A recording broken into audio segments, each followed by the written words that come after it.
For anybody tuning in on the YouTube right now, go do me a favor and please subscribe to this new Instagram because Insta did not want me to win. Insta did not love us. Insta just, it's all hate, everything from them. So before I get started, I just wanted to go say subscribe, go follow this Instagram for us real quick. Get us back to where we were. I had 15,000 impressions in a week and Insta decided to delete all of my accounts. So I just wanted to say that before we hop into this. Enjoy tonight's stream, guys. We'll get started right now with the song. This one's called Beep by Garden. I am the highest in the room right now. Speakers on the walls, bass knocking them all down. And maybe I could swallow all the lies and deceit. I got the receipt, so fuck you, leave a message at the beep.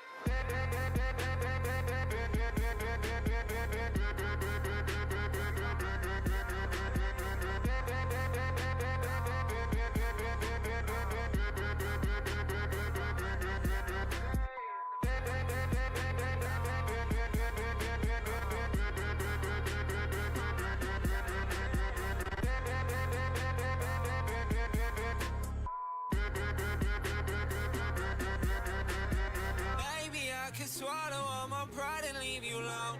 If maybe you could call it quits and stop calling my phone.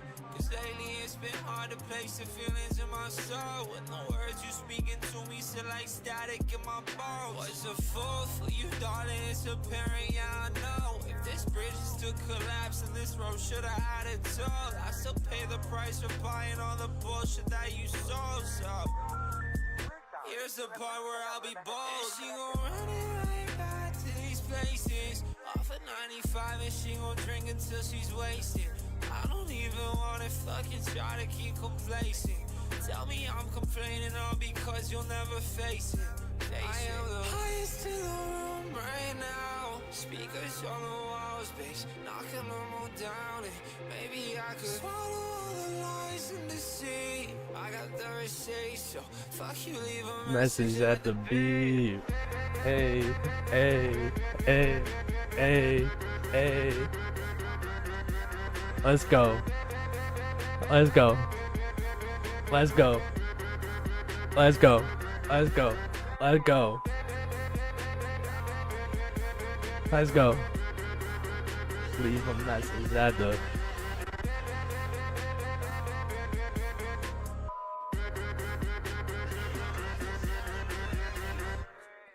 That was Garden Beep. Just dropped today. Go show him some love.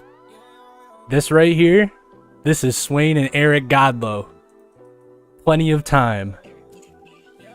Summer anthem right here.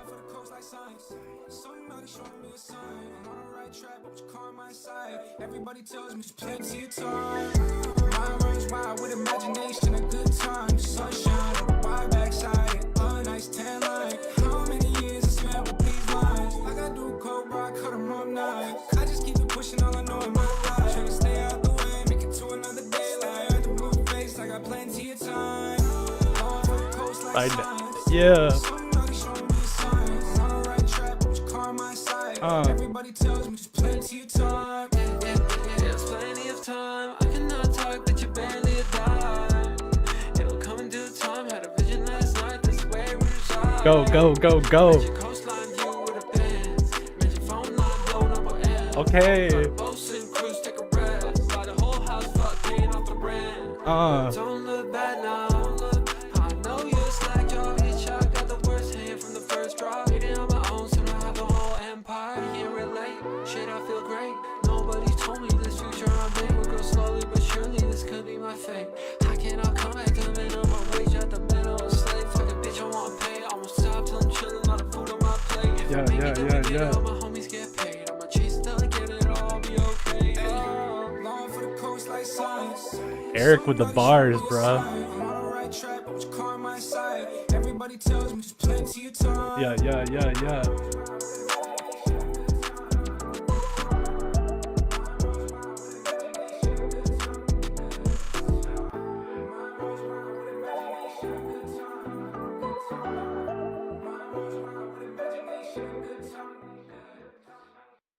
I'm sorry to be annoying, guys, but if you haven't already, go follow the new Instagram because we got deleted last week.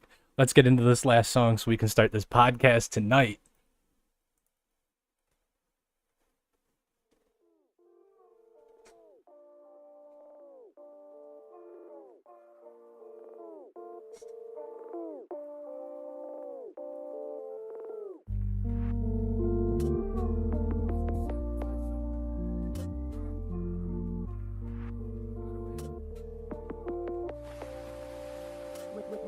Would you sacrifice your knowledge to be blissful? No one in their right mind could say no. But still we grow attached, knowing damn well that we gon' lose it anyways, and that's so. Will you take time to fit me in your schedule? While we navigate our way through this limbo, while the leaves start to fall, turning dead snow, I will hold you in this blizzard while we die cold. In these messages you send, I'm full of infrax. Only text conversations keep regrets stacked, but only phone calls let you hear the voice cracks, and only FaceTimes catch you holding tears back. You'll pull me out to heaven by the bootstraps. You'll be crazy if you think I will forget that. But everything I pulled from out the fire deep down, a grip on me I never could defeat now.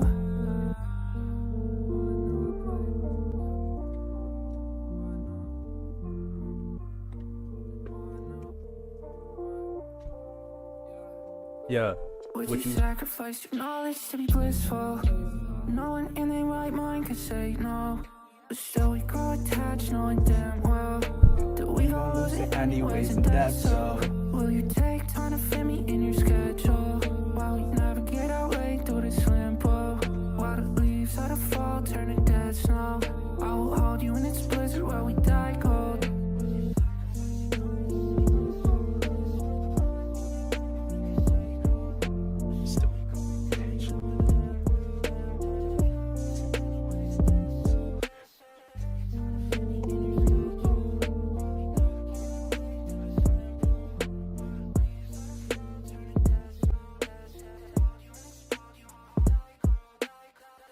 We are so up. Shout out Doa in the chat. Always showing out, coming in from Saudi Arabia. We appreciate you. Must be late over there, so that's dedication. Yo, shout out to everybody in the Discord chat. Shout out to everybody in the YouTube chat already, bro. This is gonna be a great episode. I mean, I'm just excited. So honestly, I got my boy Heber with me right now. He came in for episode 2. That was absolutely sick, bro. How you doing tonight, Heber? Oh, thanks. I'm doing great. Super excited for this, obviously. Yeah, dude, thanks for inviting me back on. Yeah, bro. Honestly, I had to. You know, I said it before, but your breakdown, the Nikola Tesla comparison for Sewerperson was absolutely insane. You were careful with it, so I'm excited to see what you put together for tonight. Yeah, dude. Hopefully I was careful enough with these songs, but yeah. Chat, how y'all doing? How y'all doing tonight? How's the chat doing, dude? Oh, dude, shout out Doa. I heard you were talking that she's in chat. Awesome. Facts. Glamourless saying better now. Facts. When Heber gets online, that's a gift that y'all can't see on YouTube. It's a good gift. Dude, that's crazy. It's so funny. Doing fantastic, Doa. Thanks for asking, for real. Eternal's ready for the album listening party right after the podcast. Oh my gosh. Bro. Stupid exciting. That's like crazy. Sushi Hater just woke up. Yo, that's a goat. Sushi Hater's cool as hell. It was good meeting you in Columbus, goat. Cappy, joyful and hungry. Get some food, G. We'll be here for at least an hour and a half, hour 15. So dude, you'll be done with your food. We'll still be breaking some down. Facts, dude. We got a good lineup and tonight. There's a listening party after. So I'm saying we got 3.5, 4 hours of events tonight in Sewercord. So that's like, crazy. Drop a W in the chat for Zol real quick, bro. Zol he's running a good ship here for us. I didn't do, just so everybody knows, I handle a lot of the listening parties, and I didn't do a single thing for this one. It was all Zol. So shout out to him. Dude, shout out Zol for real. Hope we cross paths again on another tour. I mean, if he doesn't come to New York and goes to Ohio again, we're gonna see each other again, 100%. New LP boy coming soon. I'm taking Dev's spot. Sutaji, you wish. Just say it, bro. I'm a goat. Anyways, what song are you guys most excited to break down? I don't know if you guys already have the list if, or not. Oh yeah. Do you guys have the list? Yeah, they do. I put it on For Instagram. sure. So the ones Okay. who are Bullet Dodger, Werewolf. I do think originally I was most excited to break down Hush, but after actually breaking down Super Duper Weaponry, I think I'm more excited for that one. It's a good song, dude. First Do you have LP in a media. do you have a song that you are more excited to break down? Or, oh, I You, think I you'll see, bro. I went overboard with for sure. Werewolf in London, guys. I went Yeah, overboard. that's gonna be awesome. Dude, I'm excited to hear what you got for that. It's like it's worthy of me like having to go back and like edit and make a segment of only my Werewolf breakdown because it's probably gonna take me 20-ish minutes, bro. Like, It's gonna be good. yeah, it's gonna be fun, bro. It's gonna be a lot of fun. Dev became the werewolf. I shed my skin in the moonlight. Bark on cam. Nah, nah, nah, nah, nah, nah, nah, nah, nah. Not right now, guys. I ain't getting caught up in no comments or cameras or nothing, bro. I'm good. We good. Maybe after stream. I'm gonna have to edit that out. Anyways, guys, I'm gonna get into it. I do got, like always, a little something wrote just because I wanted to be professional. But first, I wanted to say thanks to Heber for showing up. Thanks to chat for showing up. Thanks for YouTube for supporting me, not deleting me. If you haven't already, go follow this Instagram. Seriously, go follow that Instagram. Do us all a favor. Push us in the algorithm. Go follow that Instagram. Without further ado, let's The get like started. button. Like you said, like button, subscribe on YouTube, comment, everything. Do it all. Without further ado, welcome back to Conversations in the Sewer. Before we jump into everything, I just want to take a second to remember where we've been, where we started, and ultimately what the end goal is here. Episode 1, it was just me, my microphone, my iPhone SE as a camera, and the vision. I try to curate a space for the sewer fam to tell their stories, to talk about how this music found them and held on. And then you guys showed out way more and showed way more support than I expected to receive. Episode 2, Heber was here. You guys really stepped up to the plate. The submissions you guys sent in were real, raw, heavy, in the best way possible. It's real proof that these songs aren't just music being posted and promoted. They're memories that we've latched onto, songs we've built bonds to, and words that have saved lives, to say the least, honestly. Last week, episode 3, if y'all were here, holy crap, that was so much fun. 99 Nights. Episode 3 brought 99 Nights into the sewer to talk about what loyalty looks like from the artist's side. The bonds behind the music, the friendships that keep the scene alive, and the real connections that make it more than just numbers, plays, videos. Just the vibe we had on that episode last week was just so natural. And that's something that the first time I met 99 Nights, when he was helping on a tour as a merch dude, that's instantly how it felt too. It's like, yo, I want to smoke a joint with this guy. I didn't know who he was or anything, but I was over at the merch table, slapped up Miles, was just like, yo, blah, blah, blah. Oh, hey, I seen you, blah, blah, blah. Talked, followed him, and just been supporting since, just because he's genuine, That's what this underground scene's about.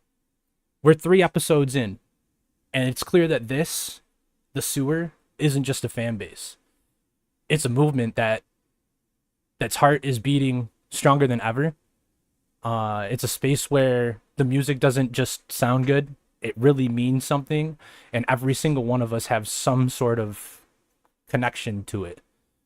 Tonight, like I said earlier, I've got my boy Heber with me again, and we're flipping the pages of the book that every underground artist writes without even intending to. It's the story of pain turned into poetry. Miles, Sewerperson, has the best way of taking the ugliest, heaviest parts of life and putting them into words that hit you straight in the chest, like bullets in your chest. The songs we're talking about tonight don't just tell stories, they bleed. They make you stop, rewind, think, Yeah, that's really how that feels. And stain your shirt with the blood, you know. And then you play it back all night staring at the ceiling. Tonight, 4 deep dives, guys. We got Werewolf in London up first. We got Super Duper Weaponry to follow. We got Bullet Dodger after Super Duper. And then we got Hush. We're going to break these down bar by bar and really look at how this music turns the darkest moments into something that feels like art. Like poetry that people can really hold on to. Here's how this is going to work. Heber and I both chose 2 songs each to break down. That's why there's 4. I'm going to go first. I wrote notes on his songs that he's breaking down so I can try to contribute to his conversation with you guys. And he wrote notes to mine so he can do the same. You got anything else to say before we get into it, Heber? I don't think so. I'm excited. It was awesome. Great spiel on the way that this podcast is going. Awesome stuff. Oh yeah, bro. I'm excited. I'm excited just to get this off my chest, bro. Oh yeah. So, Oh dude, yeah. first things first, I'm gonna play the song and I'm gonna pull the lyrics up too while we go through the song. And then we'll go back through on the lyrics because there's a lot that you don't hear the first time. There's a lot that I might catch in my breakdowns that you guys might not. And I'm begging you guys, if you guys have something to say, even if I don't read it or anything, put it in the chat because I want to go through afterwards and look at this all. Just because like I want to have future segments where it's not just me and Heber breaking stuff down. I really want the community to play a part in this. There's a Reddit user who posted a theory about Elixir and other lands tying together or something along those lines. Other lands and Detour tying together. I really want that to like be a full-fledged theory so I can break it apart on one of our podcasts. That would be absolutely Shout out insane. Sam for that. That was fire. Seriously. Bang a Reddit post. Gotta go to the Sewerperson Reddit. Just try to find it. It's fire. It's there. Go look for it. Yeah, so if you have any theories or lore behind Sewer, also, just another announcement. If you have any lore, any theories about the songs or anything, send it to the Instagram DMs, please. Or DM me on Instagram, DM me on Discord, put it through the submissions bot, which is /confess in any single channel in the Discord. Just get that out there so I have material to talk about, and I'll probably bring you on for the podcast, ask you to write something up if you don't want to be on the podcast. I really want this to be more than just me, and I can't express that more than I already have, honestly. Like I try to say it every single episode and everything just because as much as you guys give me is how much I can give you. All right. Without further ado, we're going to listen to Werewolf in London and get this started because I'm ready. All right.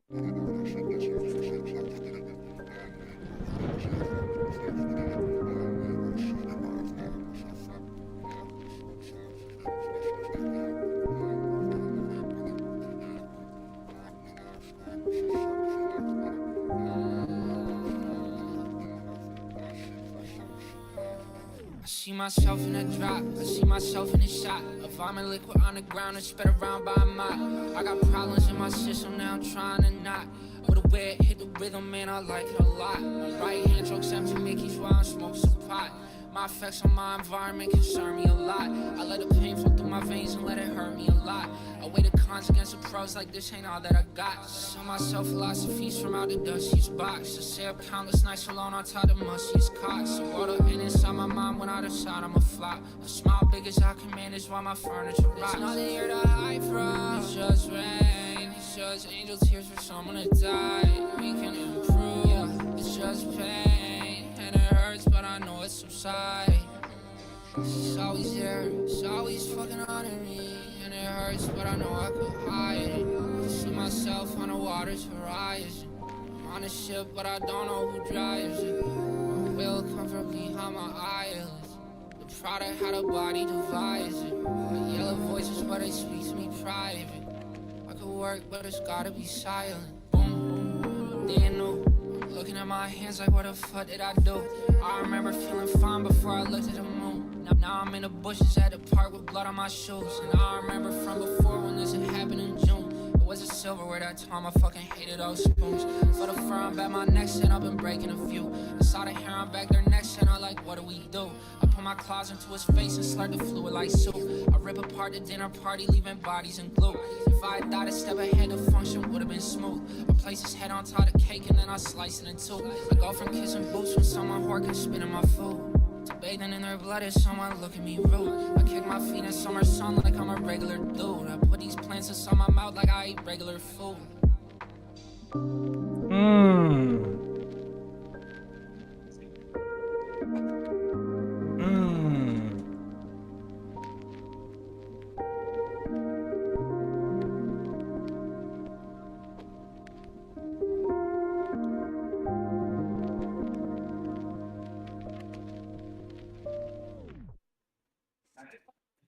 I love how that song kind of just like leaves you wanting more. Yeah, for sure. I think the whole album for sure. Or somebody said peak in the chat. This definitely was peak back then for sure. Man, dude. Honestly, the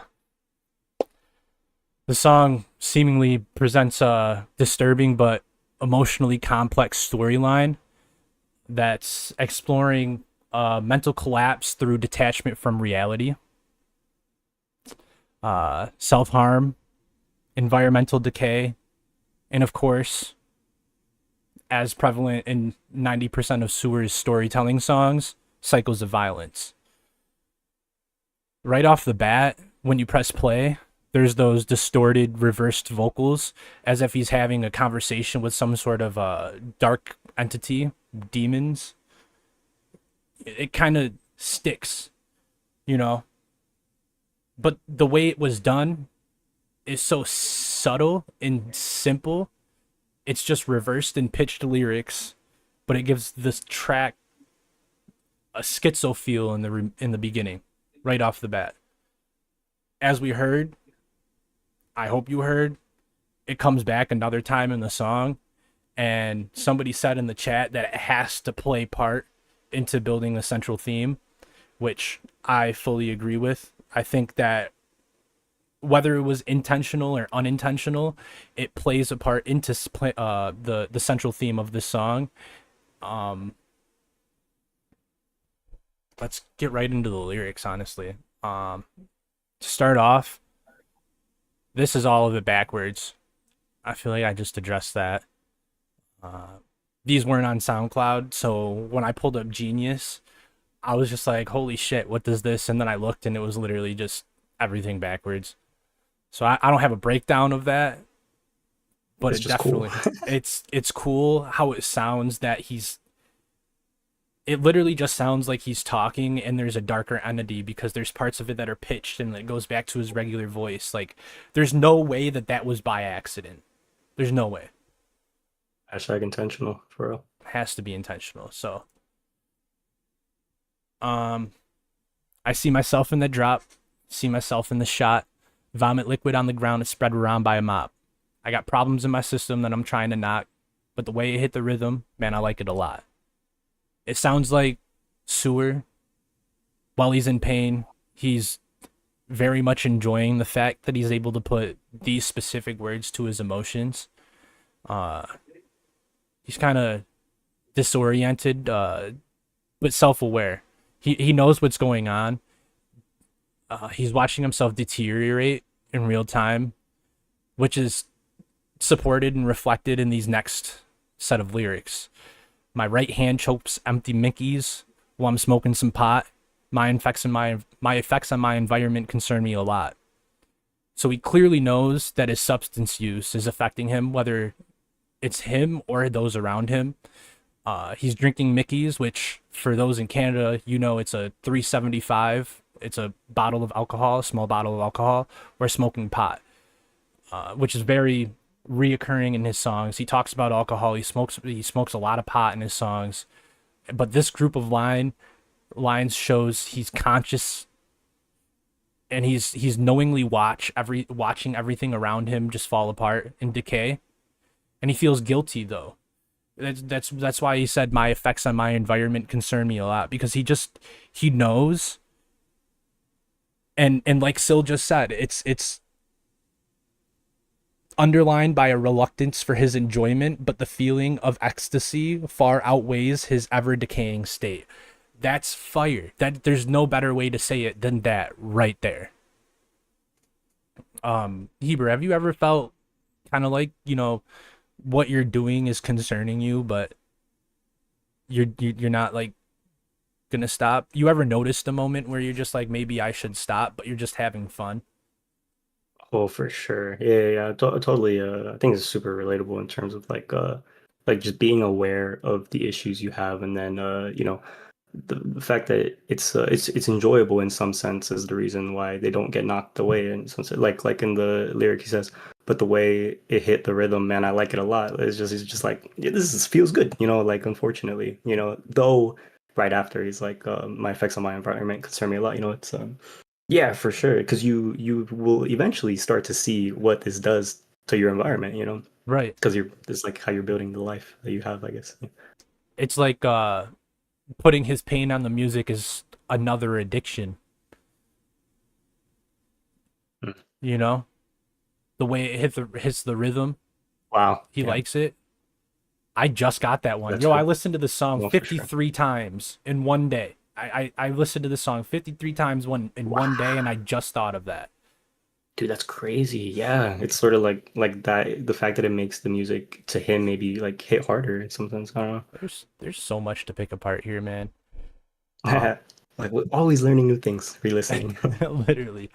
He goes on to accept the pain that he's facing and the consequences that come along with it all, while he's still holding on to some hope and reassuring himself that, this moment really isn't all that he has. He said, I let the pain flow through my veins and let it hurt me a lot. I weigh the cons against the pros, like this ain't all that I got. And this line is, I think, a piece of the song and a lesson that really all of us could use in real life. We Let me speak from my point of view. I seem to get so overwhelmed from a situational occurrence that may happen one time on one day, and I don't look at a bigger picture. I don't remind myself that I have more coming to me. I don't weigh the pros and the cons of the situation. So in this instance, figuratively, Sewer's drowning, but still like scanning for ships on the horizon for a reason to keep swimming, a reason to keep pushing on, like many of us. He goes on to I sell myself philosophies out the dustiest box. I stay up countless nights alone on top the mustiest cots. And in this, I feel like he's diving deeper into his state of decay, kind of embracing it and elaborating more on the costly toll of dealing and coping with these issues. And I feel like the philosophies that he's talking about, that he's selling himself, are poor coping mechanisms, probably from the past, that he's still trying to rely on. As he referred to, the lyric "a dusty box," which I've seen a lot of horror movies. I know he's seen a lot of horror movies. I hope the chat's seen enough horror movies, because dustiest boxes are usually in the attic, left in a corner, and forgotten about for years. So it's kind of like he's using all of this old stuff that he used to use to cope, the Mickeys, the pot, the music, even to a point, to try to get over something, and it's all old news to him. And then he moves on to the part, the world will end inside my mind when I decide I'm a flop. This is where I gotta ask the chat. Do do y'all ever feel that kind of pressure where one time you fail and it's all over? Like you're giving yourself, you're giving something that you're doing everything. And like if you don't achieve your goal with it, then there's no point anymore. You guys ever feel like that? Let me pull the chat so I can see. Absolutely. Almost every day. Dang, it's crazy. Seriously, I feel like Bro. a lot of us every day. Exactly.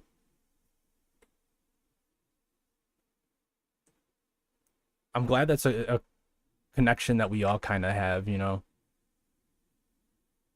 We just like I was breaking down that last bar. It's like stuff can happen one time and we make it seem like the end of the world.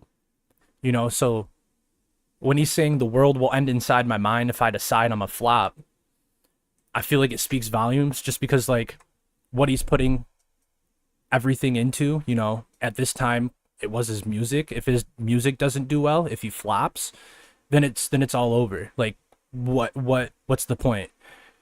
You know, I feel like that bar specifically, I don't have too much of a breakdown for that, but I just wanted to speak on how relatable it is just because so much of us live every single day, punching a clock 4 times and investing so much of our time into that time clock that we don't look at, yeah, we punch in for 8 hours, but we have 16 hours to go do whatever with. Like, yeah, we got to feed ourselves, we got to take care of ourselves and everything, but you do have time to just sit down and enjoy the little things in life. And if the little things in life are all that you get, then you have to enjoy them. You can wish and hope for bigger and everything, but like what you have is what you got. So look at everything from like a bird's eye point of view. You know, something happened at work, you got in an argument with somebody, and you know, might have been your friend, but maybe they were just having a bad day. There's a bigger picture to everything. The world only ends in our minds when it seems everything is crashing down. Life goes on, but in the moment, it's hard to cope. Facts, Cappy. Yo, Cappy, come back. Seriously, I like that take. I really like that one. You need to be in the chat more often because that was dope. I got so much shit I can dive into with these songs. This writing shit is my lifeblood. Yo, for real. He's trying to be rational. He'll feel like nothing matters anymore. Seriously. Doa said it's insane self-awareness put into pure poetry. I feel like a lot of Miles' music is just raw pain. I don't want to stay stuck up on too long on one bar because we got a listening party afterwards. So he moves on and he depicts furniture to be rotting, which further supports my idea that he's knowingly watching everything fall apart while working so hard to like keep himself together, keep himself in check. He says, "There's nothing here to hide from. It's just rain. It's just angel tears for someone that died. We can improve. It's just pain, but I know it subsides." Heber. Doesn't it like feel like one of those moments where you're trying to like where you're on the edge and you're just trying to talk yourself down, telling yourself that one situational occurrence is just the pain is just temporary? Yeah, it's like heavy coping here, to try to feel okay. It's like you sometimes you have to tell yourself things to make those things your new reality. Yeah. Damn. I feel like these 6 bars are another example of where Miles is trying to make light of his dark and depleting situation. I presume he sees pain as something universal because he alludes to the rain as angel tears to try and uplift the vibes of a moody day, which most people associate dark clouds, rainy days with depression. So he's basically saying that his dark days are nothing to fear. It'll get better soon. It's like the 6 lines represent in the middle of a beautifully produced song, it represents a flicker of hope that's wrapped up with him reminding himself that it'll improve if it's worked on. It's just pain. We can improve. It's just pain, but it hurts and I know it subsides. And I don't know if y'all noticed when we listened to the track at 106 where he says subsides, that reversed vocal comes back for a quick second. So it adds that sort of like schizo uneasy feeling to the track at that moment in time, which I feel like has to be intentional. There's no way that that such a little small thing that's for literally probably 2 seconds is in there on accident. Because right after that, it transfers to kind of like a more storytelling scene. You know, it's painting an ominous picture, and I feel like that voice could have been the werewolf. You know, because the song's Werewolf in Mm, London. I feel like the voice, the dark entity that he's talking to, is the werewolf. Let me see what chat's crazy. saying. I see chat going crazy right now. Sil said, "Holy crap, bro." Sil said, "The chorus of the song is a melancholic tribute to a man with nothing left. All that remains intertwined with the melody is a somber acceptance of a reality in which people fall victim to their own vices. And that some of those people die, but no sadness can be offered as they subject themselves to their own demise, yeah, to their own demise of their own free will." Holy shit, Wow. bro. He said, "It falls off into saying that this isn't something that is unfixable, but there has to be willingness. You either improve or you live with the pain." After saying it hurts, but I know it subsides, he ad-libs which links back to the first in which he used a similar ad-lib, which indicated an enjoyment of the feeling and ecstasy the pain gave him. Dude, Sil, I need you on one of these episodes. For sure, dude. Popping off, dude. But here the ad-lib overshadows the melancholic tribute by showing that in part the pain and the addiction offers more than just negatives. They offer a tempting to often to, Jesus Christ. They offer a tempting and often fatal positive. A melancholic tribute to a man with nothing left. Can I steal that line, bro? Wow. 'Cause that was fire. That was better than anything I wrote. Holy shit. Still cooking, bro. I need you. That's about to be a caption. So, Fire. like I said, that voice comes back for a minute, and I think it's the werewolf because right after the voice cuts out, he says it's always there, it's always fucking haunting me, and I think that it isn't a passing feeling, it's a haunting presence, such as the werewolf, and his use of the F word specifically in this instance shows his exhaustion. He's expressing and emphasizing his exhaustion because he's tired of hurting, and then he moves on to another key point of this song and a central theme of all of his music. It hurts, but I know I could hide it. And Miles is becoming a master at masking his pain from others. It speaks to all of his music, known across both aliases, Ninetales, Sewerperson. This is another line like I'm breaking, but you wouldn't know unless I show you. Sushi Hater just said it's something lingering in himself and ready to just come out, but he continues to keep in from the world or the people around him. Seriously, I think this is just him keeping it in. He's afraid.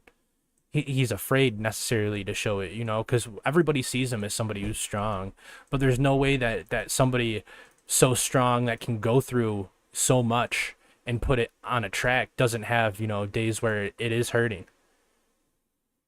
I think tracks like these are very humanizing for like Sue person, like as a person, you know what I mean? Because it really, I guess, really just shows like he's going through the same struggles that anybody would, you know, Seriously. or anybody in that similar, I guess, position, you know.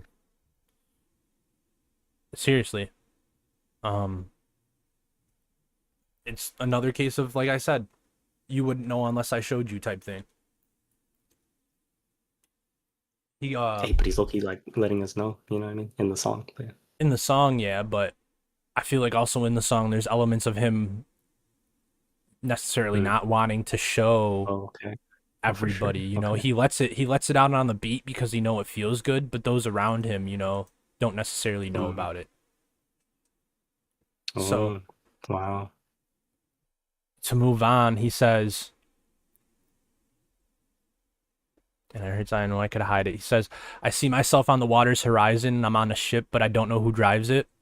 I see this as like kind of a moment of dissociation where he's looking at himself from, third eye, third third person point of view and expressing kind of a lack of control, um, not fully present in his body at that moment, whether it's because his addictions, he's lost control, or this reoccurring the werewolf, or his pain or depression. I think he's purposely painting the third person picture of him on this ship, which is more so his life. I don't think it's an actual ship that he's talking about.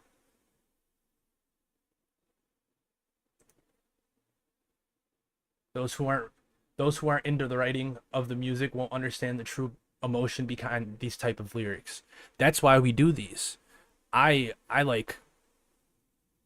used to write a lot of music and fit metaphors and all of this in there, but there's so much to pick apart in so many people's discography that like I could just be happy doing all of this, man, you know?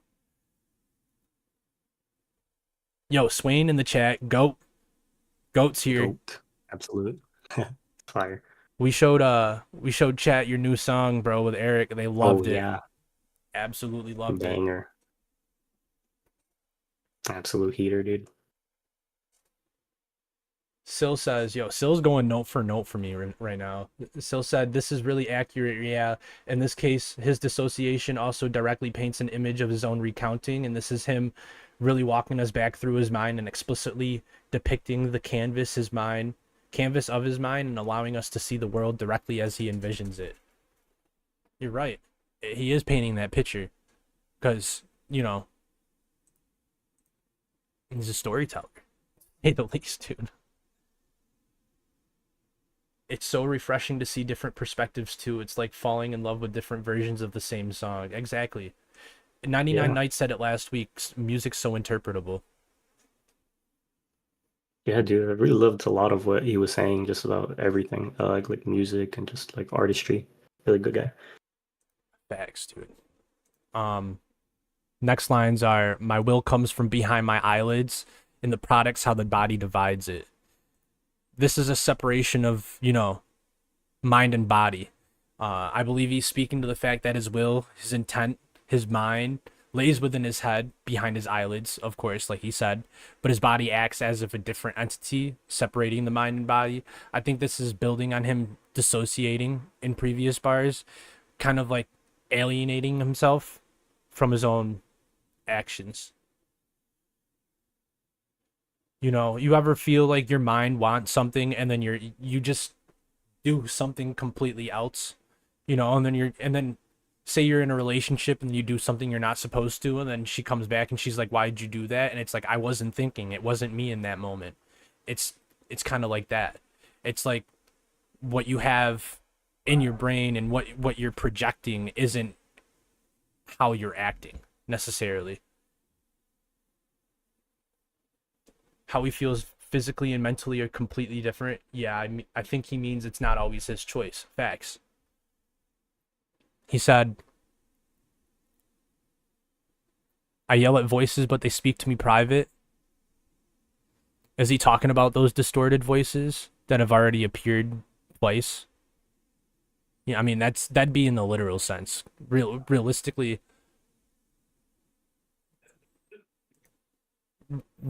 I think he could be talking about intrusive thoughts, like chips on his shoulder, and he's kind of signaling that these battles that he's talking about here are internal, invisible to us. Like I said previously, unless he tells us.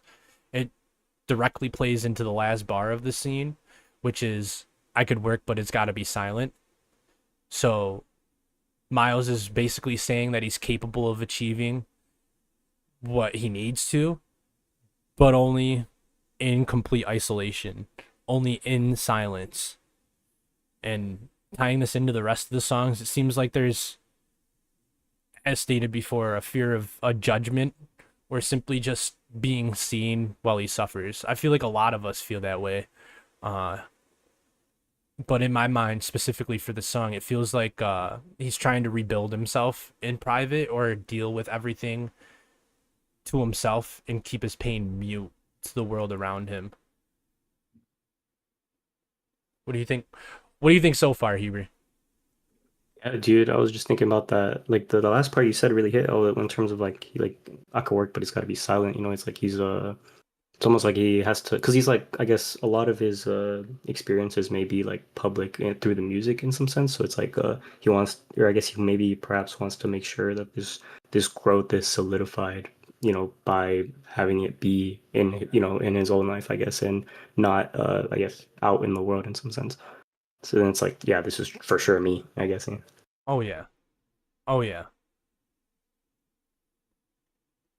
Heber's hair is wonderful. So hey, that's Thanks, a dude. handsome man in the chat.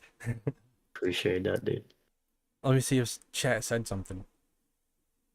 Oh, dude, yeah, dude. Seal had a great point. You mind if I read it real quick? Do it up. One of the awesome things about the way the bridge is written is that it's on the shorter side in word count, and it adds to the short breath feeling you get when you snap out of your own headspace and reality hits you like a truck. The structure of the bridge lets you dwell on the emotion and put yourself in that same headspace, and when you're pulled out of it, you're left with that same breathless exasperation. Like wow, like yeah, that's very true. And also, it's like I think it's also like an experience, you know, like wow, what great words by the boy Seal. Man, snapping. He said the strong itself is constructed in a way where you're able to emulate the emotions that are laced throughout because the wordiness of each part directly reflects the confidence he feels as things unfold. That's wild. As we move on, like thinking about that, getting deeper into the breakdown, you're right. There are more words as he's more confident in the situation necessarily that he's depicting, whether it's him personally being confident in himself or being confident in, as we'll see, the werewolf coming out. Um, before I get too lost in the sauce, let's move on to the little last section here. Uh, the last section I feel like is like the where everything's kind of building up. It's the emotional climax, the tip of the iceberg, and it's very true to a lot of Sewerperson's themes and scenes that he paints in his songs that he's telling stories. It's a hyper violent hallucination that is perfectly laid out. Boom, a quick transition, a new day immediately filled with regret and the continued disorientation from the aftermath of something terrible. Boom, day anew. Looking at my hands like, what the fuck did I do? It's like you blacked out, something happened, and it wasn't you who made that decision. What did I just do? I remember feeling fine before I looked at the moon. Now I'm in the bushes at the park with blood on my shoes. It's like the moment that all of the pain, all of the rage, all of the trauma just gets activated. All the stuff that he's been holding back, all the stuff that he didn't want to publicly display, the fear of judgment, all the stuff he didn't want to display because of his fear of judgment. Sorry, it's where the voices and the it starts to come out. As I was saying before, that it, which is the distorted vocals, the glitch in the vocals at the beginning of the second bar, is further supporting my idea of the disorientation of the moment, kind of like being unsure. Glitches kind of represent the, if you know, you know. It's like these two bars are kind of like a werewolf waking up after a rampage. He's confused, out of place, and stained by what just happened, what he had done. He mentions a park, contrary to the other times that he's reiterated the fact that these monsters that he deals with should be in private. The park is a very public space that monsters are now leaking out into. But as the next bars say, this isn't the first time that it's happened. And I remember before when this had happened in June, it was the silverware that time I fucking hated those spoons. He's clearly been through it before, and this is like a ah shit, here we go again moment. It's the memory of a past episode creeping back in. It's, you know, everything that he tried to hide coming back out. And funny, I was digging a little, and thanks to Professor Google, I found that in folklore, silver is harmful to werewolves due to it being a pure metal. So, as much as I think he's figuratively using a werewolf to display pain, trauma, depression, I feel like this is a clever nod to folklore of being an actual werewolf, because it's, you know, he's rejecting civility and the tools of a normal life while still keeping that element of the werewolf in there. Spoons, it's something that's so small, so harmless to most people, but to him being a werewolf, it's a trigger.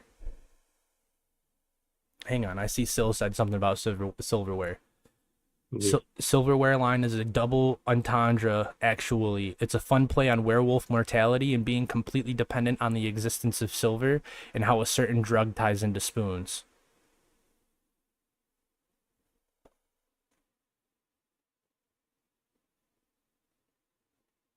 I didn't even think about drugs in that part, bro.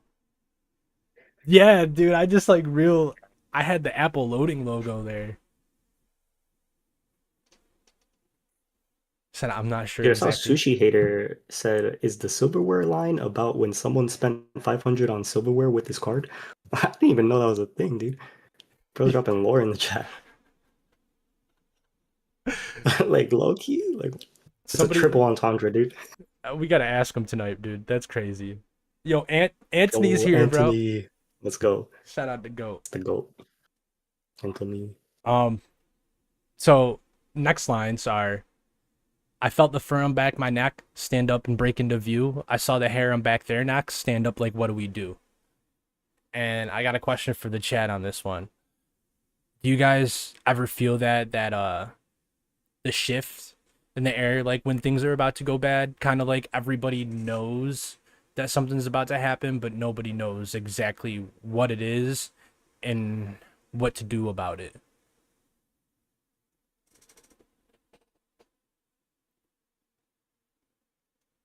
Yeah, like how you can smell the rain before a storm. Exactly, Sutachi. Exactly. Mm, wow. Intuition is wild. It's the human natural response to being surrounded by predatory instinct. Seriously. Don't get me started on the full moons. Yo, chill. Spidey senses type shit, pirate type shit. Tension and anticipation. You feel it coming in the chat, and yeah, Yeah, I feel like anytime you're like about to do something crazy, it's almost like you feel it, or I don't know. It's because like what he's about to do next is kind of crazy. dude, the chat is cooking with this, dude. I could let the chat have their own episode about a That's up, breakdown. dude. This is taking longer than I thought just because the chat's cooking, bro. Like, I love you guys, bro. I'm so happy that we're having this For moment real. right now. It's been great. So, I think that will go long enough for the LP to start. Yeah, seriously. So you could do it. I think these lines connect and coincide with one another just because he's describing it very detailed. You know, he's and it's a moment that would really happen too. It's the shift's clear and in the open for everybody to see. It's another moment where kind of like being in the bush in the public park where the internal struggle is displayed openly, publicly, with the fur referring to his ragey animal instinct taking over, where he goes on to snap. It doesn't seem like Sewer necessarily wants all of this to be out in the open. I feel like these lines reflect a sense of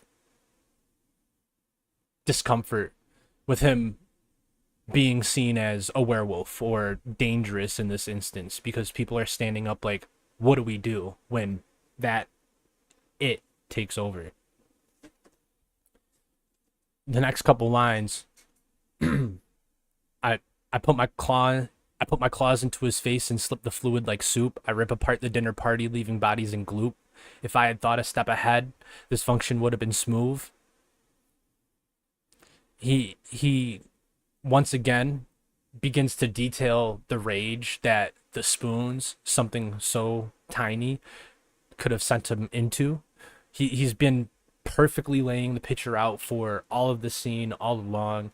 It's like his imagery is cinematic worthy, to say the least. It's this I see it as a dinner table, a social function where something goes wrong and somebody goes a little too far, either something or someone happened, somebody said something happened that affected him and personally, and this is him finally snapping, finally letting everything out.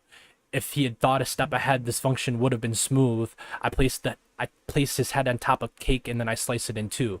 So he's kind of like looking back after the function.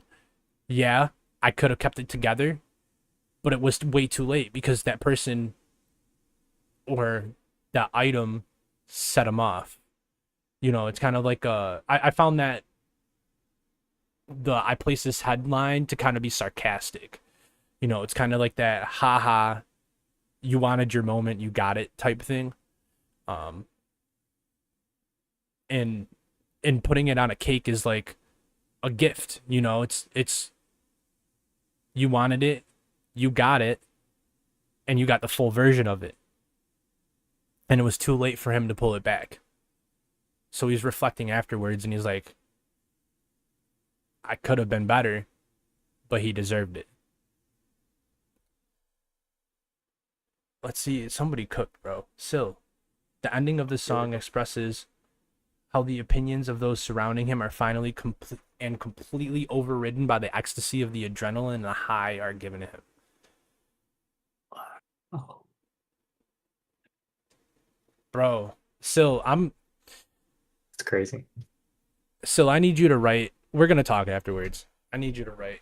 You got Let's some go. stuff. You got some stuff. So, Dev, can you stay with us until the LP? Hey, homie, I'm a staff here. I'll be helping run that LP. You know? Yeah, I'll be here. Um, I gotta go on. Um, I go from kissing boots when someone hork and spit in my food to bathing in their blood if someone look at me rude. I kick my feet inside the summer sun like I'm a regular dude. I put these plants inside my mouth like I eat regular food. So I think the last four bars are him kind of like remembering first that he used to just take the pain and swallow it, but he's to the point and it's eating at him so much that something so small can drive him into such a deep rage. Something as small as silverware can set him into the violence that literally was just depicted in the song. Then after all the chaos, he's kind of back to humanizing himself, just relaxing like everybody else. He's pretending that everything's cool, kicking his feet in the summer sun, sitting there probably with a coconut, sipping on it with sunglasses on, but it is still with him through all of this because he's saying like I'm a regular dude. He knows he's not a regular dude. He just wants to be seen as regular, although he knows he's not okay. And that momentarily feeling calm isn't gonna last.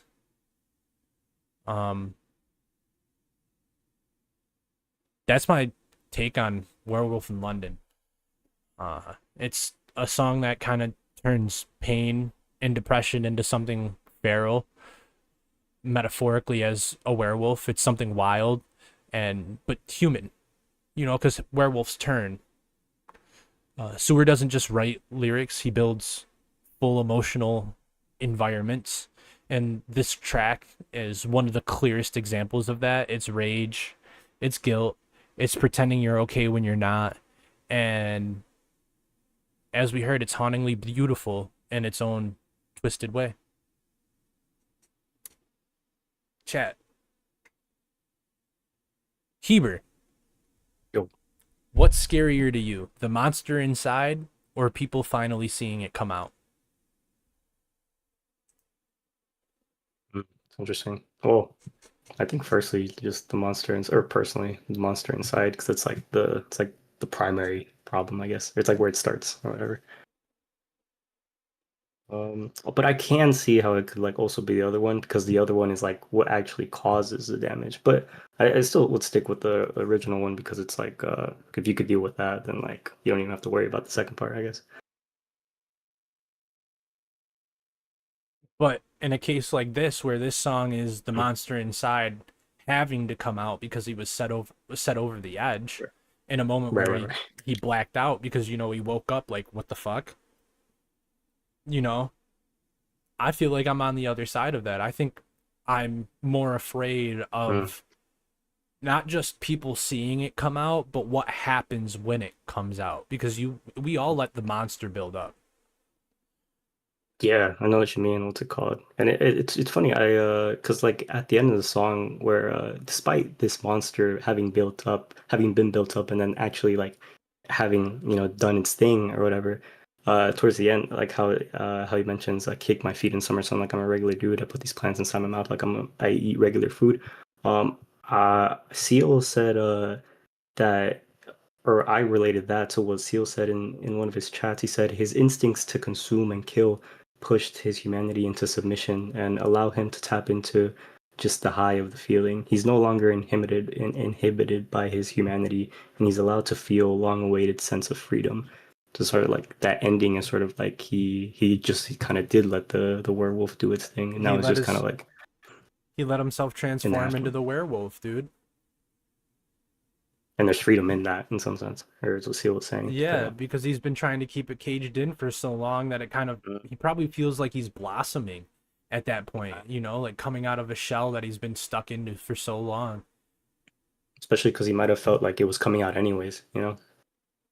That's fire. That's a really good way to interpret this. You dove seal dove Dude, like Seal popped off. head first into the whole werewolf theory and tied it all around and everything. I think we're gonna get Seal back to run back their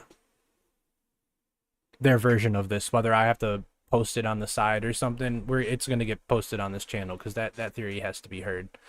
Um, these stories don't end here. So coming up next, Heber's about to step into a different side of Sewerperson. It's one that kind of trades violence for a little something a little more eerie in my mind, a little more quiet.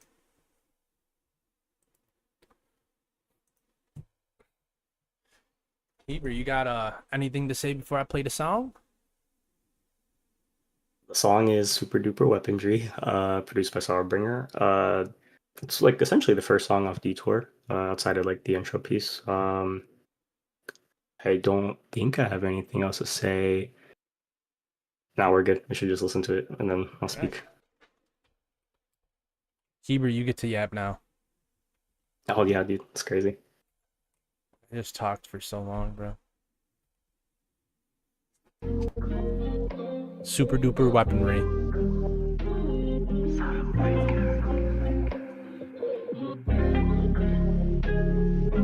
Underwater bullet train turns south. Covered up in maritime textiles. Life from a page out of X-Files. This is how I feel when you've been exiled. Crater in his head from a hand cannon. Put a pin from it and he bit down. He just had some boys he done let out. Puppet play wires in his nightgown. Could you imagine? Tell me how it feels to be picked first. Playing outfield with a glove made of Teflon.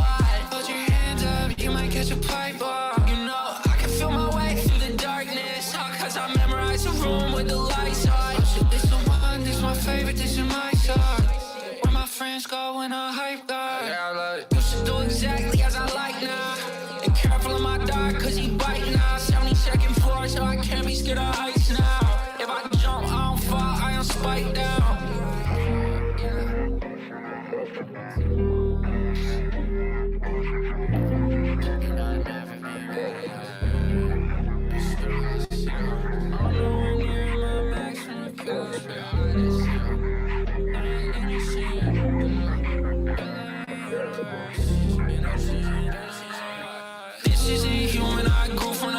toxic bird. I was an unwilling passenger. I love this earth and I'd never be mad at her. But everyone else has abandoned her. I'm nowhere close to my maximum caliber. This weapon is fed blood and innocence. Hearts full of fix to the gel of the universe. And we will relearn to be intimate.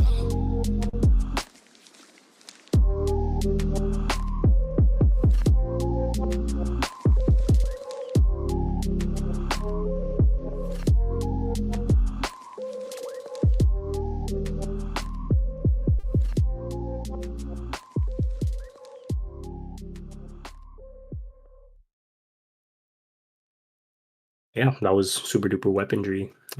Should I just hop right into it with the first couple lyrics?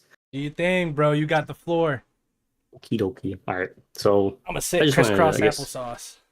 that's how I was. What's it called? Um, so these first couple lines, I'm probably just gonna break them down one by one. Because it's well, me and Dev mentioned this before we got on here, but it's like this song has just a lot of visual imagery. I think that pops up. And it's partly the reason why I chose it, outside of like just liking the song, is just there's a lot of visuals and or imagery that popped into my head while listening to it. So let's start at the top. Underwater bullet train turnstiles. I had no idea what this really meant when I first listened to it.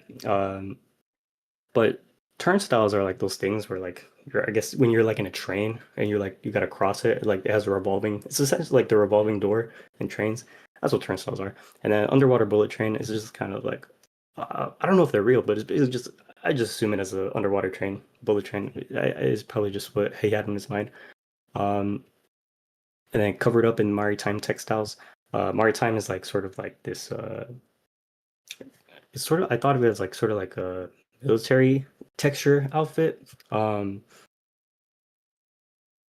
So for those two lines, I had like no breakdown because I didn't really see the correlation, just like heavy visuals. But then we got these next two lines: "Life from a page of the X-Files. This is how it feels when you've been exiled." Um, I think this is like the first glimpse of like sort of outside of the imagery. This gives like sort of an atmosphere of sort of what the song talks about later down the line. If you haven't heard of the X-Files, it's a show about like FBI agents investigating these so-called X-Files, which normally pertain to some paranormal or alien matter. So in this bar, I think he's just quickly mentioning the atmosphere of the song, is or at least in the moment, how it feels. And it would be like you're in that X-Files page. You are one of the paranormal or alien creatures existing in that. Um, I'll bring that up later down the line because these next couple lyrics don't relate to it too much. But the next lyrics would be well, I don't know. Also, I don't know if you guys had any like breakdown for like those four lines because I mean that's all I got. Or Seal said maritime just relates to anything closely situated or in relevance to bodies of water. Wow. See, I didn't know. That's great. That's fascinating. So it's really just related to, I guess, bodies of water. So that would relate to the underwater bullet train thing. Okay, cool, cool, cool. Nice. And then, so I was just gonna go ahead on to the next part. Okay. Crater in his head from the head cannon, pulled a pin from it, and he bit down. If you don't know, hand cannon is essentially like a grenade launcher. So it's like somebody got hit in the head with one of these things and then just pulled the pin from the grenade. And then he says he just had some voices he done let out public player wires in his nightgown. It's sort of like the action of pulling that pin and like just going further into that sort of destruction was like it wasn't, I guess, like it says he just had some voices he done let out puppet play wires in his nightgown. It's almost like that action of pulling the pin and blowing up the grenade. It wasn't like a true self, or it wasn't an action truly of his true self. It was manipulated by the voices in his head that ended up coming out. That's why it's like it's distinct from rather it being actually you. It's like the voices, that are telling you things or whatever. And also relates to puppet player wires in his nightgown because it's like these voices in some sense control you. Damn. Oh yeah, I think the puppet player wires also kind of goes into the or relates more to the like the act of pulling the pin wasn't his own. It was from the voices. But yeah. Oh, and then right after he has like the ad lib of "Could you imagine?" Um, I think it's I think you just put that to like have a little put a little reflection on the listener, or just to mention that we all have in fact have had moments where the voices take control over you, causing you to do damage to yourself in some way. You know, so it's like, could you imagine? Yeah, I think a lot of us could imagine, you know. Um, Damn. but obviously, I think while listening to the song, I didn't get that. You know, it took me until the breakdown. You know, just because it's like the song, it's happening so fast. It's a banger song. You know, Mm-hmm. um, so it's like it really took until after the breakdown. Um, hold on, Seal says on the puppet line is amazing because this acts as if he's free of will and his control is in the hands of someone else inside his body. Voice has his voices control his actions, and he's unable to exhibit basic autonomy. He has no freedom from the recesses of his mind, and his own self-inflicted damage is so vivid and replaceable. Banger. Damn. There's so much more to pick apart in this song than I like really thought, dude. Like all I have in the beginning is him basically just drawing a lonely world. You know, he's kind of unsettled. Like the puppet play comes into, and I agree with you. Him pulling the pin and letting down and biting down wasn't him. Um, and he's describing a war zone, such as his mind. You know, and he's kind of losing control. He's not in control to begin with.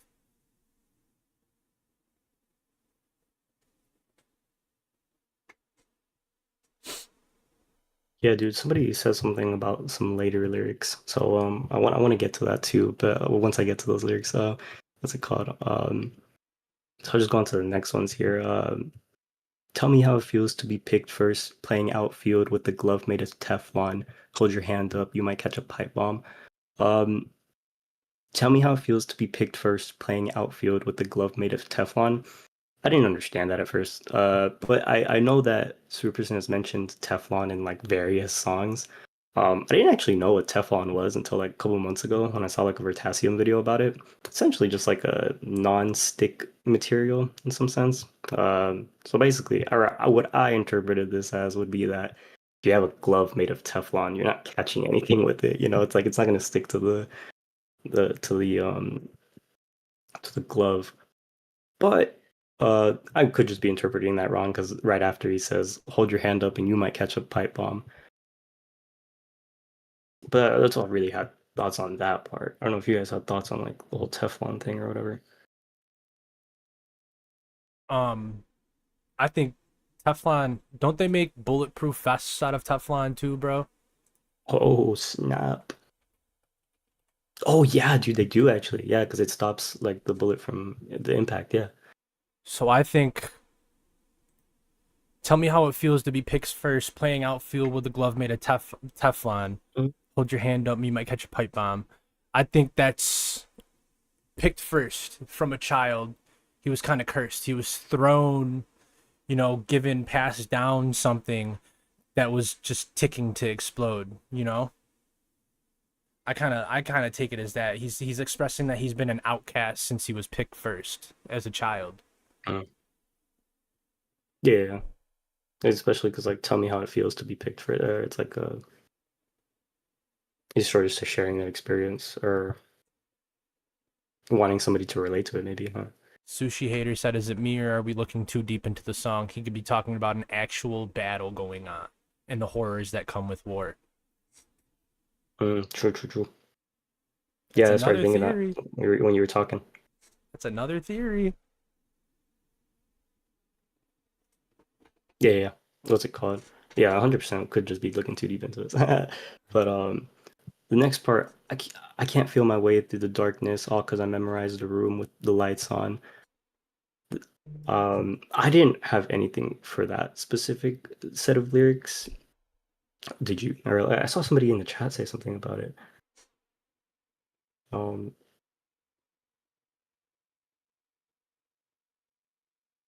They said our sewer prophet in the chat in the Discord chat said it's so cool. Could maybe be deep self-reflection, knowing yourself so well. I don't know. That line always stuck out to me, dude. Yeah. When I first heard the song, that line stuck out to me too. But I didn't actually like process any like breakdown for that specifically. I'm I'm not trying to cut in, but somebody in the YouTube chat, Sad Man, said this about Oh yeah. the being picked first. He said, asking how it feels to be picked first and being forced to play outfield for others' emotions. He swapped to a Teflon glove in an effort to allow others' emotions and muddiness to slip off of him. What? Dude, this Dang, shit, dude. y'all That's chat's cooking crazy. tonight, bro. That's crazy. Fucking fire. We're gonna do more of a we're gonna do more of a community oriented breakdown, dude, because there's some really good theories here. You guys are amazing, killing it, knocking it out of the park. Sorry to cut in, but Oh, you're good, dude. But yeah, I'll just go on to the next part here. Oh, because I memorized the room with the lights on. This the one. This is my favorite. This is my song. Where'd my friends go when the hype gone? Uh, the way I interpreted this lyric was kind of a well, because I don't know. He mentions like this song and a couple other songs, so it's hard to know if he's mentioning like this specific song that he's making. But with the following lyric, "Where'd my friends go when all the hype gone?" I had a theory. It's like metaphorical for this idea that when we're dancing with a song and in the hype per se, it can feel like we're right alongside everyone else dancing, like even if we are just by ourselves. But also, it's like when one person dances, they create an inviting signal for other people to dance alongside them. And so this lyric would suggest that the experience of hype for a song dying out, and with that, a person losing their connection to the dancing of others too. So it's like this the one, this is my favorite, this is my song, where'd my friends go when the hype gone? It's sort of like when your personal hype or dancing dies out for the music. It's like the people dancing alongside you are gone now. All right, that's just how I interpreted that part. you know,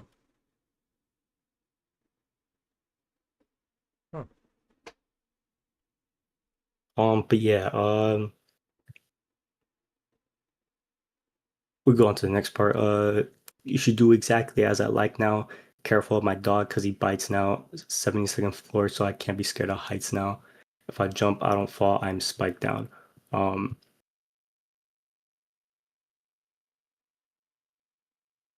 I didn't have anything for the you should do or like that. Just like those first two lines, you should do exactly as I like now. Careful of my dog because he bites now. Um, I didn't see how like it correlated, but I don't know. Do you guys have any thoughts on that?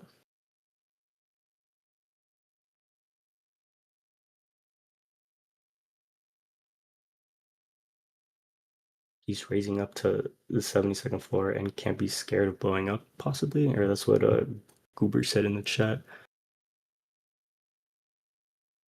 72nd floor, so I can't be. Yeah, okay, that's interesting take. Yeah.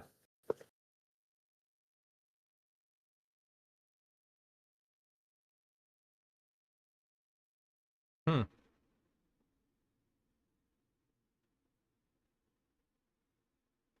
But I did but for the if I jump I don't fall I'm spiked down. I thought that was like one of the heavy visual factors of the song just because it's like just like imagine actually like taking a leap and then just getting fucking slammed down, you know? It's like that's crazy. That's I just really like that visual, but also that part is to say that like um anytime they do attempt to make a leap, it has been met with not personal failure, but like induced failure from some outside source, you know? It's like he's saying, I jumped and then I got spiked down by like something, you know? Um, and I think possibly what this outside source could be would be in the next lines where it says, this isn't human. I grew from the afterbirth. I was an unwilling passenger. Um, mentioning how it isn't human and it grew from the afterbirth of something. You know, Came from something dying. Came from something being born, something happening. Yeah. Um,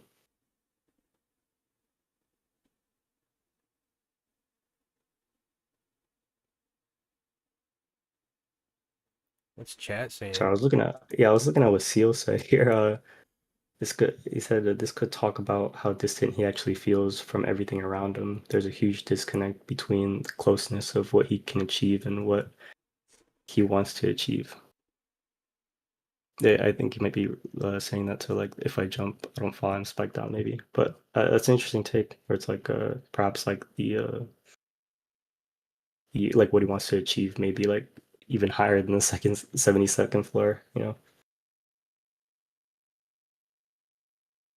Wow. There's like three different conversations going on. They're talking about new music theories and stuff. Holy crap. There's a lot going on.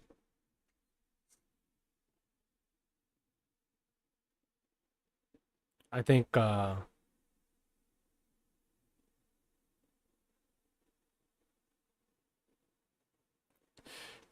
definitely think that this song is kind of taking something and kind of turning it, as the title says, into a weapon, whether it's the pain that happened in the past or whether it's weaponizing the pain from the past or weaponizing himself because of the pain from the past.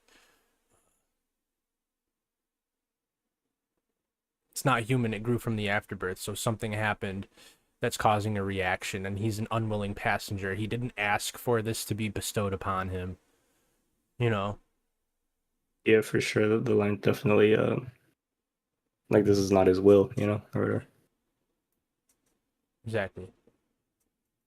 I think uh I think the next line, I love this earth and I'd never be mad at her, also like could be implying that like this is like this whatever this thing that isn't human and grew from the afterbirth, like it could be being done on a worldly scale, you know.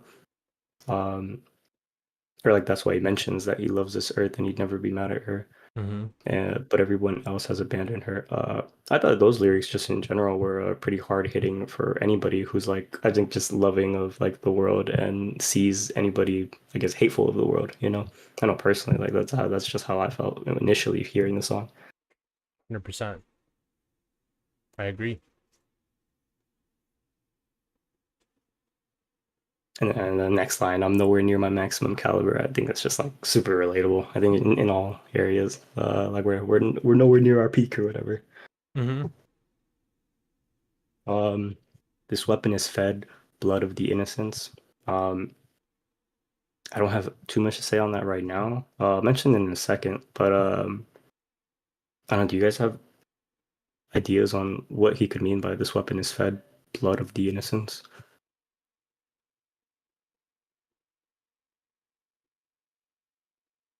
Could it be people who are subjected to his weapon? The weapons fed the Mm. blood of the innocents? Oh wow. Or I can see what you're getting at. Story element.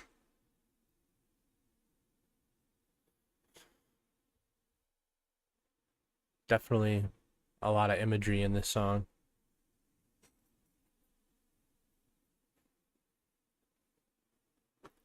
Sil said that's talking about when we live and die, humanity lives to die, and when we die, the earth consumes us as a tribute to our life and legacy.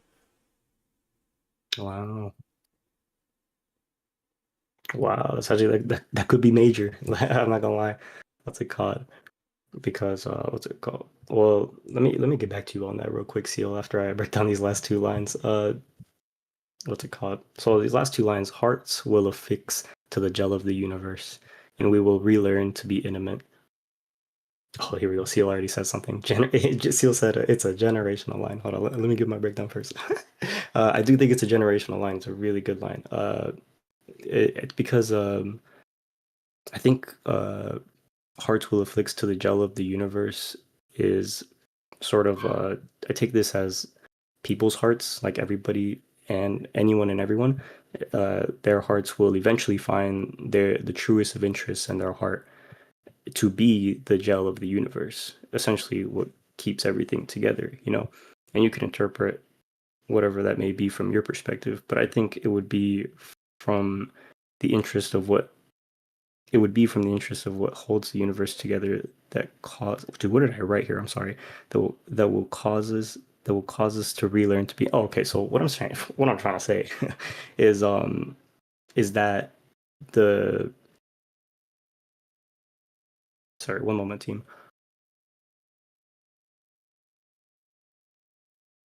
Essentially, it would be like the thing that's holding the universe together. Once we figure out what that is, or our hearts are going to be like essentially focused on that, and that is what will cause us to relearn to be intimate in itself. I can go deeper on what I personally think the gel of the universe is, but I do want to read what Seal had to say about this generational line. He said, by the way, is a generation. Hearts will affix to the gel of the universe, and we will relearn to be intimate. By the way, is a generational line. Imagine feeling like you're the. Imagine feeling like your only resort as your mind starts to dissolve itself is that your only way to truly survive is to embed yourself in the literal embroidery of the universe. Like the only way for you to be etched into the universe is to merge with what holds the universe together at its core. And then when it's all said and done and you've made the ultimate sacrifice to become one with the universe, you still have to relearn to be human and hope that you've retained an appreciation for basic human experiences. I don't know. Sorry to process that.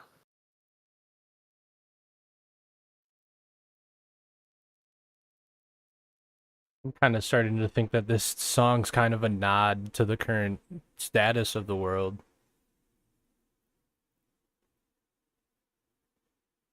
And he's kind of like calling himself out to be set apart from the rest. Not better, not worse, but somebody who's kind of embracing what the earth gives them, what this world gives them, not just the earth, just the whole universe, period. Jesus.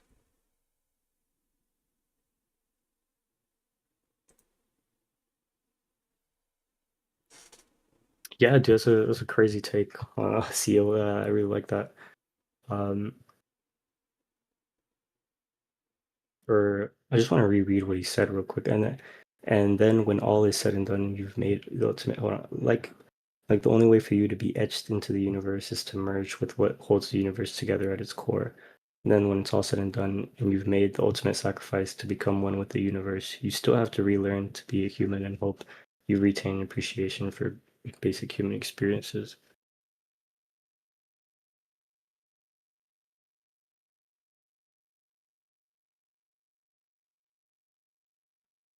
Seal just said it's a pretty serious perspective on the direction we're going as a species, actually. Seriously, I do like that. I think it's him expressing that he's kind of like unwanted and disconnected, but still grounded. You know, he's saying that he loves the earth, he loves the soil, and holding on to some sort of hope that like closeness and connection will one day be relearned. Like I really do feel like it's addressing after dude, I listened to this song another 20 times and I didn't get that until you breaking it down and watching the chat go crazy too. I really feel like this song's kind of a nod to our current status of where the world's at right now. But yeah, Uh, those last two lines, like Seal said, it's like specifically where we're going as a species, you know? And it's yeah. also like in the song, it's also like prophesizing it in some sense. It's like hearts will affix to the gel of the universe and we will relearn to be intimate again. It's like it's almost like prophesizing that this is what's happening or what will happen next. I kind of want to revisit this one in the future. We got to revisit all of these Heber. Holy crap. That for sure. What's it So called? much I did shit. want to like give like my ending thoughts a little bit. So there's a couple things I didn't mention about some of these lyrics. Um, but basically, I thought this song initially had a little bit of connection to this Detour album being connected to the Other Lands album. Uh, Shout out to Sam in the Reddit and in the Discord for making that whole theory. But they didn't mention this first song as a part of the theory. But I talked to them about it, and they were like, "Yeah, I think it does kind of work a little bit." Um, but the reason why I thought this would possibly connect with the Other Lands initially was simply from the line, what's it called? I love this earth and I'd never be mad at her. Just because, like, from the Other Lands, at the end we learned that that the mimic like has gained love for the world that they've gone through. Um, Mm-hmm. and also it's like the weapon that is fed blood of the innocents. That could be like in relation to like the world drill, um, or like it's like the idea that was behind that. And also just like the life from a page of the X Files, just sort of giving that sort of paranormal or alien atmosphere. Just sort of like that's what like initially made me think that this song would be like related to that kind of theory. Um, oh, and then obviously the fact that this isn't human. I grew from the afterbirth. Wow. Sort of like that's kind of what happens at the end of the Other Lands. It's like these like there's like a portal between worlds or something, or it's almost like the worlds are merging. Mm-hmm. And so like I kind of low-key interpreted it like, oh, this is what's happening after. And And it's also like the one world's being purged, and the world drill is taking the blood of the innocents. Holy shit, dude! You and Sam got to work on that theory now. dude, that'd I'm be crazy. employing you guys by the podcast just to do that. Heber, we're at a tough spot, bro. Dude, I know. We're an hour and a half in, and we're 2 songs in, dude. We have 2 more I know. songs to do. So It'll be chat, quick. It'll be chat. Do quick. you want us to run through these and absolutely ignore the chat, or do you want us to end? Not end, but do you want us to wind down, not go through anymore, and do a part 2 of this? Do you want me to bring Heber back to break down Bullet Dodger and Hush? Pull it. Okay. Oh snap! I'm gonna pull it, Oh, guys. polls are a thing. I'm It's gonna crazy. pull it. Okay. Here's gonna be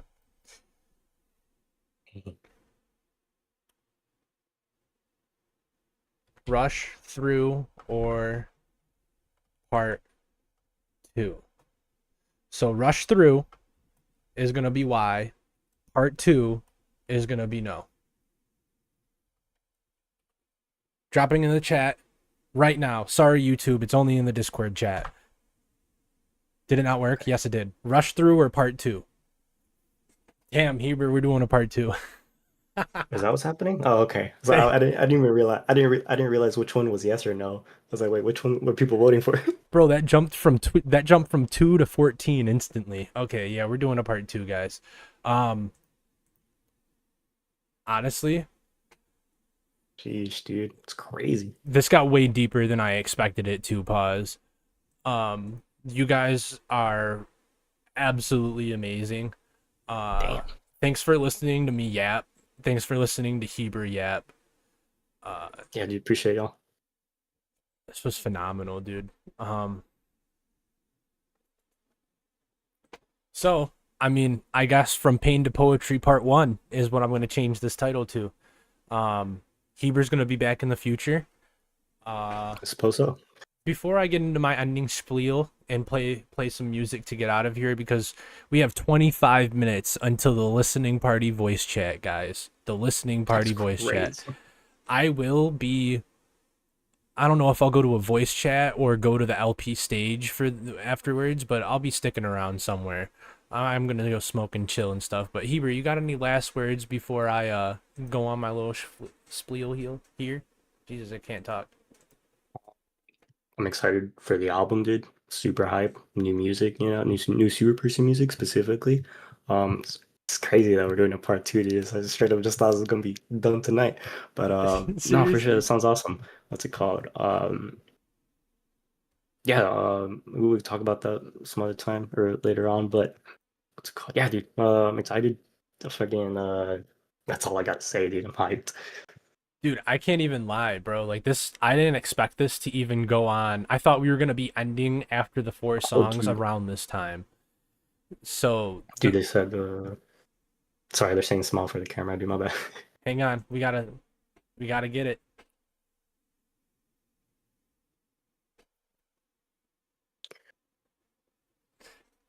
Oh, yo, both of you, yeah.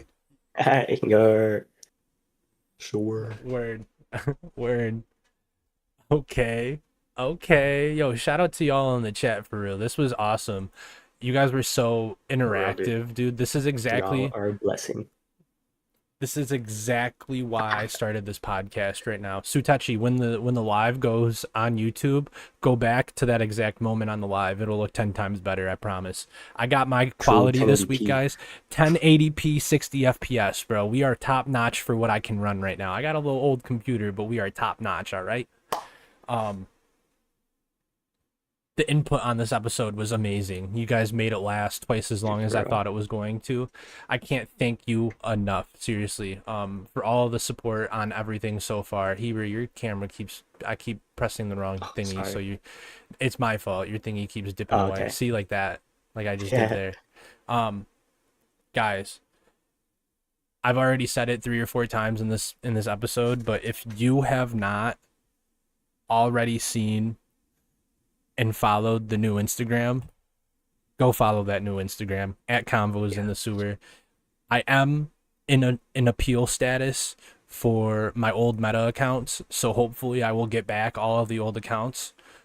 But I really think after thinking and seeing and all of the insights and everything, I think I might just stick with the new account. Before I did say that I wanted to use it as a backup, but there were so many people on my personal account who one followed Sewer, who don't necessarily not followed Sewer but followed the podcast, who only did it to follow something that I was doing, which I enjoy the support and everything, but I want every single person who's on that follow list to be engaging. I want every single person to be joining and actually like being a part of the podcast, because this is a community, guys. This podcast, the tagline is literally from the people who built the community for the people who live in it, for a reason.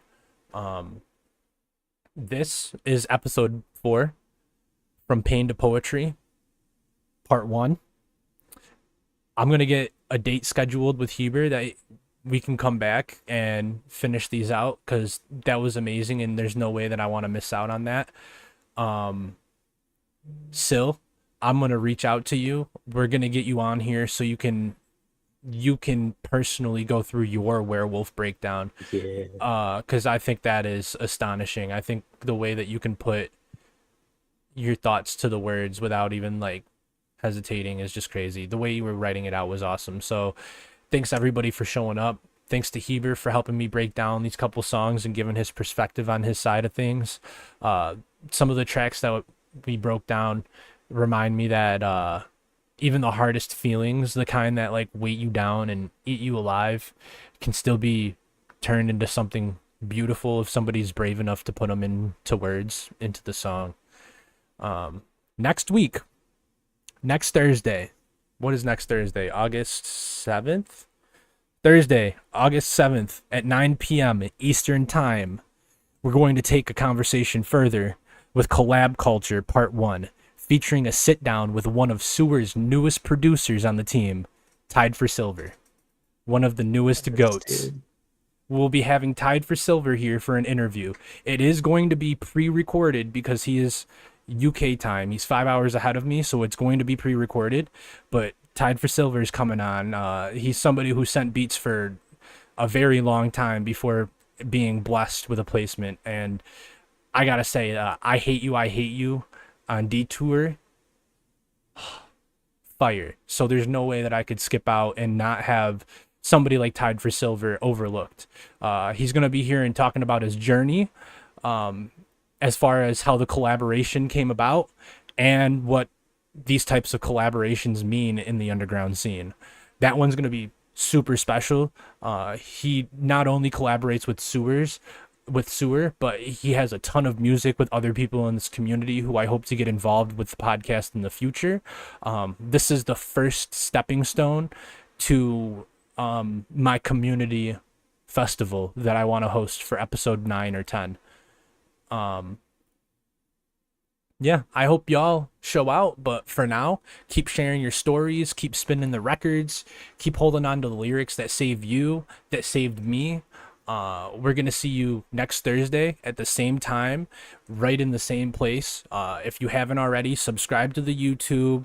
There's an event in the Discord that you can click interested in, and you're gonna get notified every single time that I press that start button.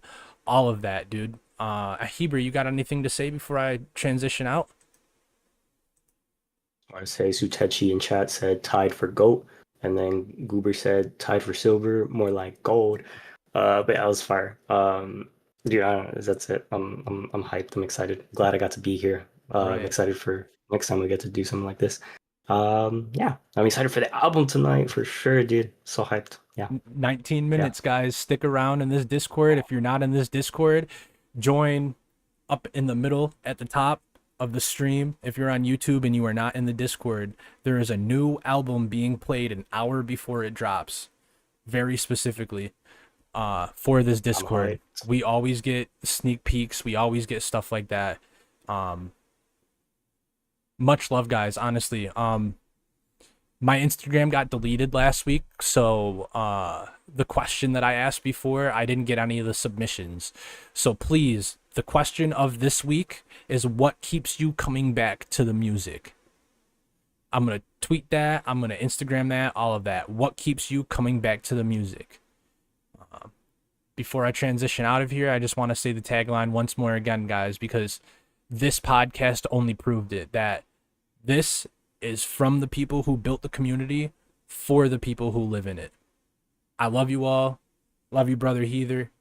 Thanks for coming through. Love you, bro. Everybody have a good rest of your night. The song that I'm playing right now is by last week's guest. He played it on the stream last week.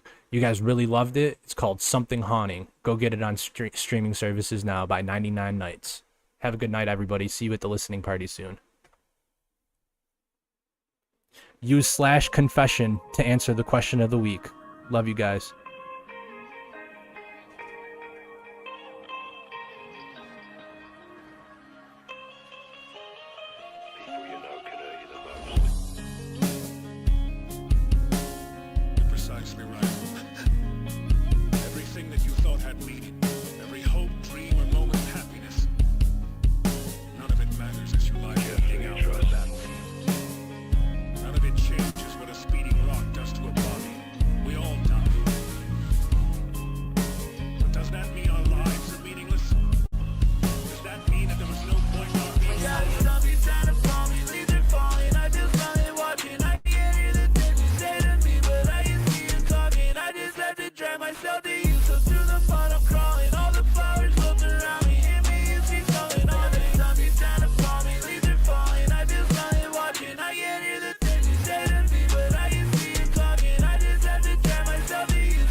Alright, dude.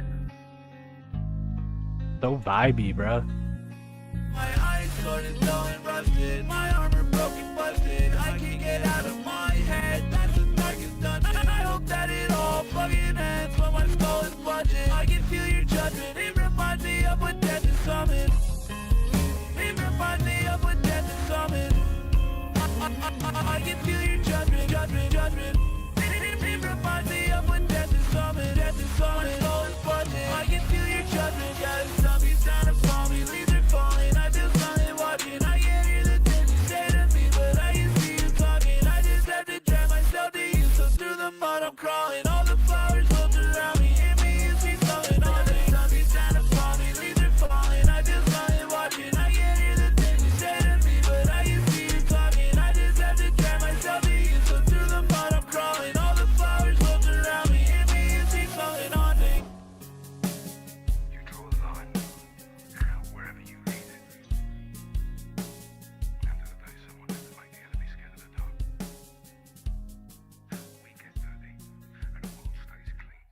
Before I swap out to the stream ending screen, I just want to remind you guys one more time. Sorry to be annoying, but this Instagram, go follow this Instagram. Love you guys. I got 2 more songs and then stream's gonna end. Listening party in 14 minutes. Be there, be square. And you know why they say be square? Because you're not around. I never heard of that. It's I'm crazy. so stupid. That was so stupid, bro. Why'd I say Dude, that? that's a banger. It's a banger line, dude. I And I love wordplay like that. Somebody better clip that. That was so stupid. Hold up.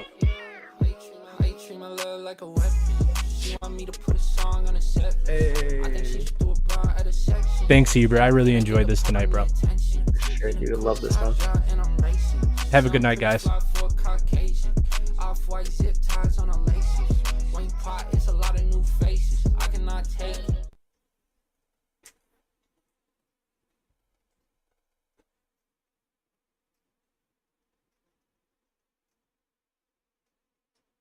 I got a necklace. Star signs I've been blowing cause I'm reckless. Speak kind, they better represent it. I did put a rest up in a cup and now I'm checkless. I'm coming down, she like sorry, not at home.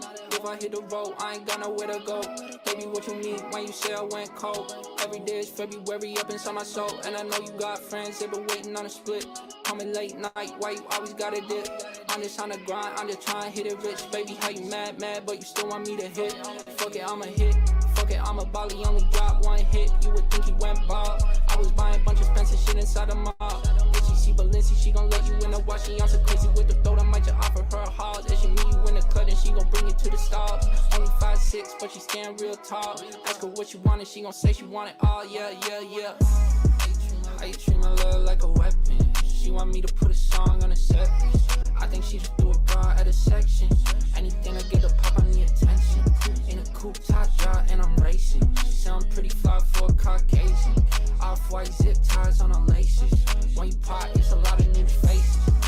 How you treat my love like a weapon? She want me to put a song on a set list. I think she just threw a bra at a section. Anything to get a pop on the attention. In a coupe top jaw and I'm racing. She sound pretty fly for a Caucasian. Off-white zip ties on her laces. When you pop, it's a lot of new faces.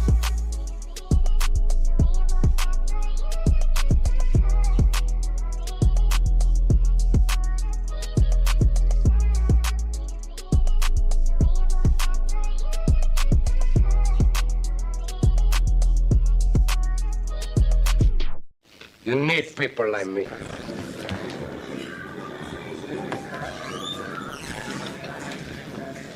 You need people like me so you can point.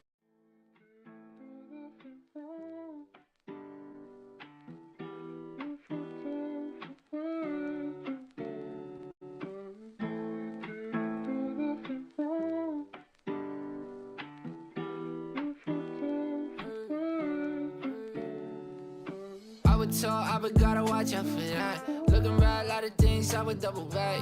Looking back, a lot of times I could have adapted. Looking right now, like, why did do that? Oh God, I was out in Panama, so you should've called. Should've phone.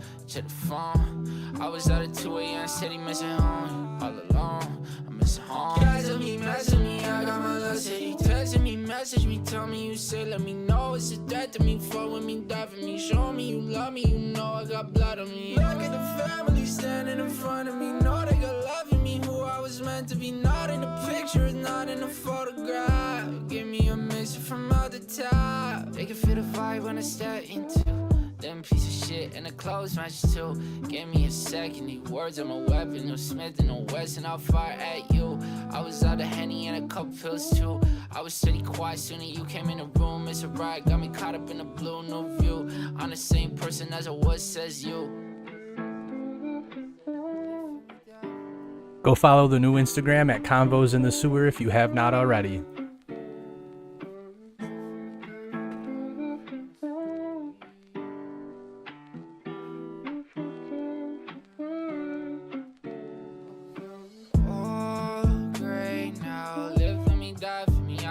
Fantasy, okay, now I can accomplish it if you were next to me, oh, wait now, I need your love and the rest you provide for me, oh, great now,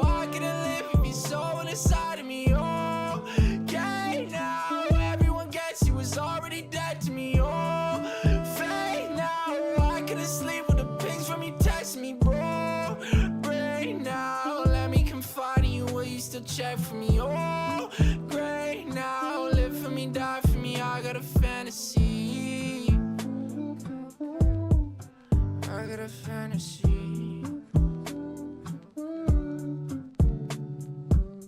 If you're still here on the YouTube, what are you doing? Get in the Discord. It's listening party time. Bye, YouTube.